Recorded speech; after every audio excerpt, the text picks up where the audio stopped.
बांसवाड़ा से अरविंद नायक। राष्ट्र बनाना था तो वे स्वाभिमान दे गए, राष्ट्र बनाना था तो वे स्वाभिमान दे गए, विधि में तब कर एक विधान दे गए, और सदियों तलक आबाद रहे ये वतन हमारा, और सदियों तलक आबाद रहे ये वतन हमारा, इसलिए वह एक संविधान दे गए। नमस्कार। जहां कल कल करता माही का पानी बहता है, जहां कल कल करता माही का पानी बहता है, जहां की जनता पर हमेशा मातृपुरा सुंदरी का आशीर्वाद रहता है, जहां की जनता पर हमेशा मातृपुरा सुंदरी का आशीर्वाद रहता है, जहां अर्थुना का आशीष फैला है, जहां हर कोई गुरु गोविंद की वाणी गाता है, ऐसी 100 दीपों की नगरी बांसवाड़ा की ओर से राजस्थान के सत्ता के शीर्ष को अरविंद कांतिलाल नायक का प्रणाम।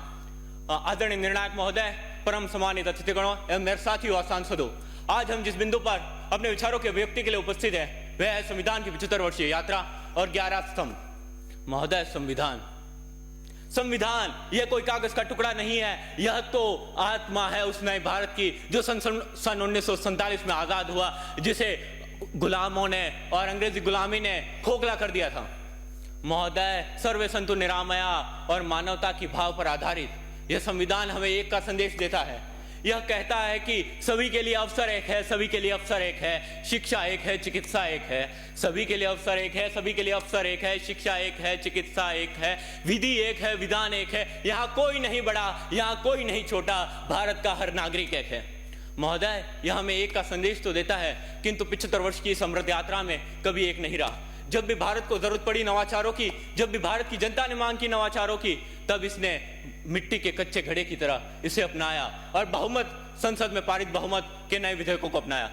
महोदय, मैं आपका ध्यान ले जाना चाहूंगा कि यह वही संविधान है जिसने 42वें संशोधन के तहत भारत को समाजवादी और धर्मनिरपेक्ष राष्ट्र के रूप में स्थापित किया। महोदय, यह वही संविधान है जिसने सन 2002 में प्रत्येक बालक के लिए शिक्षा सुनिश्चित की।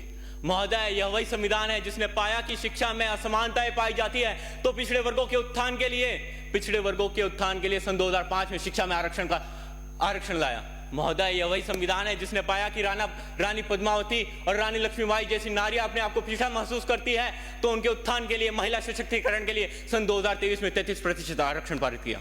महोदय, अगर हम बात करें संविधान के आधार पर विकसित भारत की तो मुझे वह 11 संकल्प याद आते हैं। हम अगर उन 11 संकल्पों पर चलें तो हम विकसित भारत बना सकते हैं, क्योंकि जिस दिन इस भारत का प्रत्येक नागरिक अपने